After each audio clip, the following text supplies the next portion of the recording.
ಎಲ್ಲವನ್ನು ತಾವೇ ಮಾಡಬೇಕಾದ್ರೂ ಸಮಯಾವಕಾಶದಿಂದಾಗಿ ಕೊನೆಯ ದಿನ ಹೋಗ್ತಾ ಇರೋಂಥ ಪ್ರೈಮ್ ಮಿನಿಸ್ಟ್ರು ಪ್ರಾಣ ಪ್ರತಿಷ್ಠಾಪನೆಗೆ ಇವತ್ತು ಸೊಲ್ಲಾಪುರದಲ್ಲಿ ಮಾತಾಡಿದ್ರು. ಟೆಂಟಲ್ಲಿ ರಾಮನ್ ದರ್ಶಿಸಿದ್ವಿ, ಇಷ್ಟು ದಿನ ದರ್ಶನ ಮಾಡ್ತಿದ್ವಿ, ಈಗ ದಶಕಗಳ ಕನಸು ನನಸಾಯಿತು. ಎಲ್ಲರೂ 22ನೇ ತಾರೀಕು ದೇಶಾದ್ಯಂತ ನಿಮ್ಮ ಮನೆಗಳಲ್ಲಿ ದೀಪವನ್ನು ಬೆಳಗಿಸಿ ಅಂತ ಮನವಿ ಮಾಡಿದ್ದಾರೆ. हम सब ने आराध्य के दर्शन टेंट में करने की दशकों पुरानी पीड़ा अब दूर होने जा रही है. हमारे भगवान राम अपने भव्य मंदिर में विराजने जा रहे हैं. 22 जनवरी को जो राम ज्योति आप जलाएंगे वो आप सभी के जीवन से गरीबी का अंधेरा दूर करने की प्रेरणा बनेगी. ಶಿಲ್ಪಿ ಅರುಣ್ ಯೋಗಿರಾಜ್ ಅವರು ಮೂರ್ತಿ ಕೆತ್ತನೆ ಸಂದರ್ಭದಲ್ಲಿ ಕಣ್ಣು ಕಳ್ಕೊಳ್ಳುವಂತಹ ಪರಿಸ್ಥಿತಿ ಇತ್ತು ಅನ್ನೋದರ ಬಗ್ಗೆ ಅವರ ಪತ್ನಿ ವಿಜೇತಾ ಅವರು ಮಾತನಾಡಿದರು. ಜೊತೆಗೆ ಮಂದಿರ ಲೋಕಾರ್ಪಣೆಯ ಆಮಂತ್ರಣ ಪತ್ರಿಕೆಯನ್ನ ಕಲಬುರಗಿಯ ಕಲಾವಿದ ರಮೇಶ್ ತಿಪ್ಪನೂರ್ ಅವರು ಮಾಡಿದ್ದು. ಆ ಒಂದು ವಿಚಾರವಾಗಿ ಅವ್ರು ಏನ್ ಮಾತಾಡಿದ್ದಾರೆ ನೋಡೋಣ. ಇದು ಸ್ಟೋನ್ ತುಂಬಾ ಹಾರ್ಡ್ ಇರೋದ್ರಿಂದ ಎಲ್ಲಿ ಪೀಸಸ್ ಬೀಳ್ತಿದೆ ಅಂತ ಒಂಚೂರು ಐಡಿಯಾ ಇರೋದಿಲ್ಲ. ಆಗ ಕಣ್ಣಿಗೆ ಒಂದು ಪೀಸ್ ಬೀಳ್ತದಂತೆ.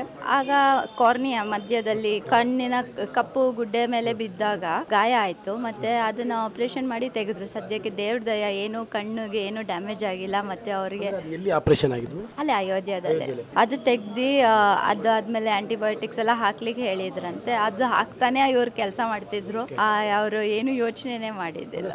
ಲೋಗೋ ಮಾಡಿ ತೋರಿಸ್ಬೇಕು ಅಂತ ಆಜ್ಞೆ ಮಾಡಿದ್ರು ನಮ್ಮ ಗೋಪಾಲ್ಜಿ ಅವರು. ಆಯ್ತ್ರಿ ಅಂತೇಳಿ ನಾನು 8 ಡಿಸೈನ್ ಮಾಡಿದ್ದೆ. ಅದರಲ್ಲಿ ನನ್ನ ಕಲ್ಪನೆ ಏನಂದ್ರ ಶ್ರೀಕೃಷ್ಣನ ಚಕ್ರ ಇರಬೇಕು, ಸೂರ್ಯನ ನಕ್ಷತ್ರ ಇರಬೇಕು, ಹನುಮಂತ ಇರಬೇಕು, ವಿಶೇಷ ಅಂದ್ರೆ ರಾಮನ ಮೂರ್ತಿ ಚೆನ್ನಾಗಿರ್ಬೇಕಂತೇಳಿ ಒಂದು 15-20 ರಾಮನ ಮುಖಗಳು ನೋಡಿದ್ದೆ. ಅದರಲ್ಲಿ ಇದು ತುಂಬಾ ಚೆನ್ನಾಗಿತ್ತು. ಅದು ನಾನು ಸೆಲೆಕ್ಟ್ ಮಾಡಿದೆ.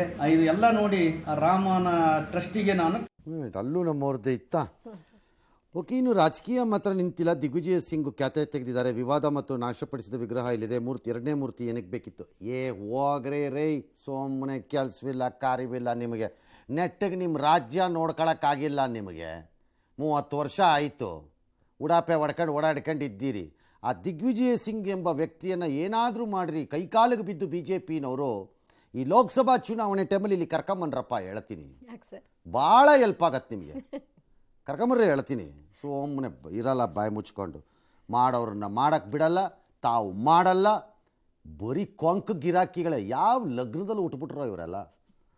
ಸುಮ್ಮನೆ ಬಿಡಾಕ್ರಿ ಇವ್ರದನ್ನೆಲ್ಲ. ಯಾವನಿಗೆ ಬೇಕು ಇವ್ರದ್ದು. ಮುಂದಕ್ಕೆ ಹೋಗೋಣ. ಜಗತ್ತಿನಾದ್ಯಂತ ರಾಹುಲ್ ಗಾಂಧಿರು ಹನುಮಂತಂದು ಮೊಕ್ಕವಾಡ ಹಾಕೊಂಡಿದ್ದಾರೆ.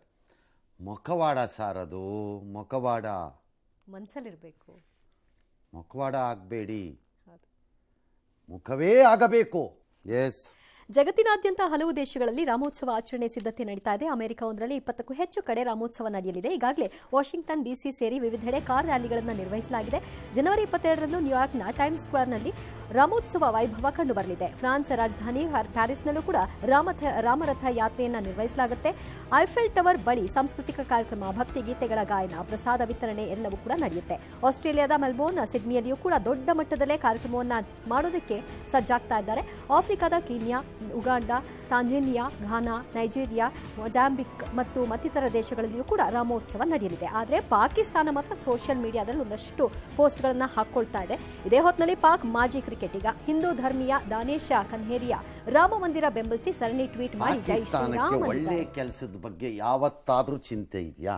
ಚಾನ್ಸೇ ಇಲ್ಲ. ಅವ್ರಿಗಿರೋ ಚಿಂತೆ ಏನು? ಭಿಕ್ಷೆ ಬೇಡುವುದು, ಕಿತಾಪತಿ ಮಾಡುತ್ತಾ ಕೂರುವುದು, ತಿನ್ನಲಿಕ್ಕೆ ಅನ್ನ ಇಲ್ಲದಿದ್ದರೂ ಸೆಂಟ್ ಹಾಕೊಂಡು ಓಡಾಡೋದು.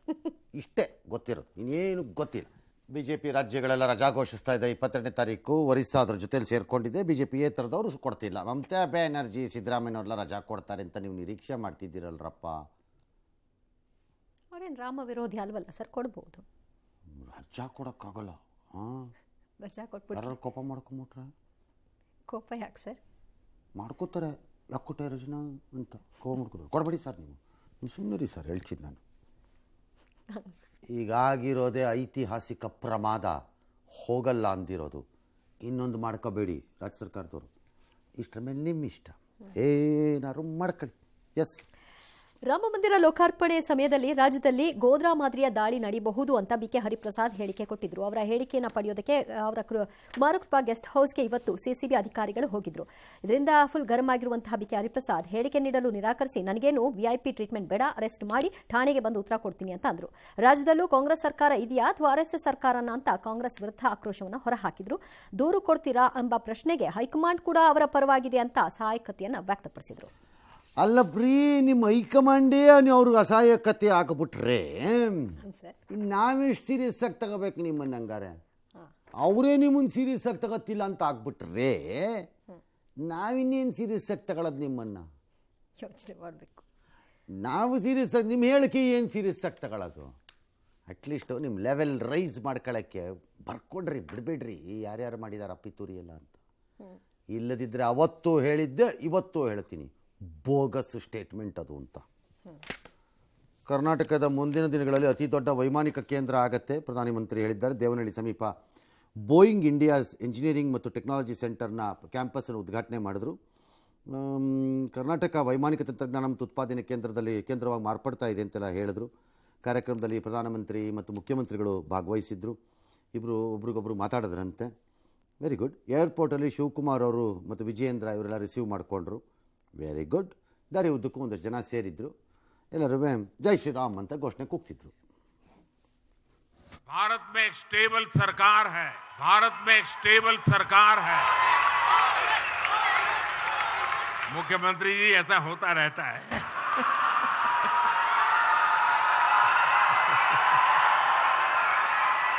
कर्नाटका किस प्रकार एक बड़े एविएशन हब के रूप में विकसित हो रहा है, भारत के युवाओं को बधाई दूंगा। एविएशन सेक्टर में नई स्किल सीखने के अनेक अवसर मिलेंगे। बोइंग और दूसरी इंटरनेशनल कंपनियों के लिए भी। ಮಾಜಿ ಮಂತ್ರಿ ರಮೇಶ್ ಜಾರಕಿಹೊಳಿ A1 ಆರೋಪಿಯಾಗಿರುವ ಸೌಭಾಗ್ಯ ಲಕ್ಷ್ಮಿ ಶುಗರ್ಸ್ ಕಾರ್ಖಾನೆಯ ಲೋನ್ ವಂಚನೆ ಪ್ರಕರಣದಲ್ಲಿ ರಾಜ್ಯ ಸರ್ಕಾರ ಸಿಐಡಿಗೆ ಈ ಪ್ರಕರಣವನ್ನು ಒಪ್ಪಿಸಿದೆ. ಚಾಮರಾಜಪೇಟೆ ಕರ್ನಾಟಕ ರಾಜ್ಯ ಸಹಕಾರಿ ಅಪೆಕ್ಸ್ ಬ್ಯಾಂಕ್ನಿಂದ 439 ಕೋಟಿ ರೂಪಾಯಿ ಸಾಲ ಪಡೆದಿದ್ರು. ಆದರೆ ಯಾವುದೇ ಮಾಹಿತಿ ಕೊಡದೆ ಆಡಳಿತ ಮಂಡಳಿಯಿಂದ ಹೊರಗೆ ಬಂದಿದ್ದಾರೆ. ಇನ್ನು ಬಿಲ್ಕಿಸ್ ಬಾನೋ ಕೇಸ್ನಲ್ಲಿ ಜೈಲಿಗೆ ಮರಳುವಂತೆ ಈಗ ಕೋರ್ಟ್ ಅವರಿಗೆ ಹೇಳಿದೆ. ಅಪರಾಧಿಗಳಿಗೆ. ಇನ್ನು ಈ ಸಕ್ಕರೆ ಕಾರ್ಖಾನೆ ವ್ಯವಹಾರದಲ್ಲಿ ಒಂದೇ ಒಂದು ಪಾಯಿಂಟ್ ಅಪ್ಪ, ಯಾರು ಒಬ್ರು ಚೆಕ್ ಮಾಡೋಣ ಅಲ್ವಾ? ಇದು ಒಂದೇ ಸಕ್ಕರೆ ಕಾರ್ಖಾನೆದು ಹಿಂಗಿದೆಯಾ ಪರಿಸ್ಥಿತಿ? ಭಾಳ ಸಕ್ಕರೆ ಕಾರ್ಖಾನೆಗಳದ್ದಿದೆಯಾ? ಚೆಕ್ ಮಾಡಿಸ್ಬೇಕು. ಯಾವ್ಯಾವ ಸಕ್ಕರೆ ಕಾರ್ಖಾನೆ ಯಾರ್ಯಾರನ್ನು ಯಾಮಾರಿಸಿದೆ ಅಥವಾ ಯಾಮಾರಿಸಿಲ್ಲ, ರೈತರಿಗೆ ಎಷ್ಟು ಯಾಮಾರಿಸಿದೆ ಯಾಮಾರಿಸಿಲ್ಲ, ಕೊಡಬೇಕಾದ ಕಾಸು ಎಷ್ಟು ಕೊಟ್ಟಿದೆ ಎಷ್ಟು ಕೊಟ್ಟಿಲ್ಲ, ಎಷ್ಟು ಸಾಲ ತಗೊಂಡಿದೆ ಎಷ್ಟು ತಗೊಂಡಿಲ್ಲ, ಹೆಂಗೆ ತಗೊಂಡಿದೆ ಸಾಲ ಎಲ್ಲ ಒಂದು ಸರಿ ಚೆಕ್ ಮಾಡಿಸೋ ಟೈಮ್ ಬಂದಿದೆ.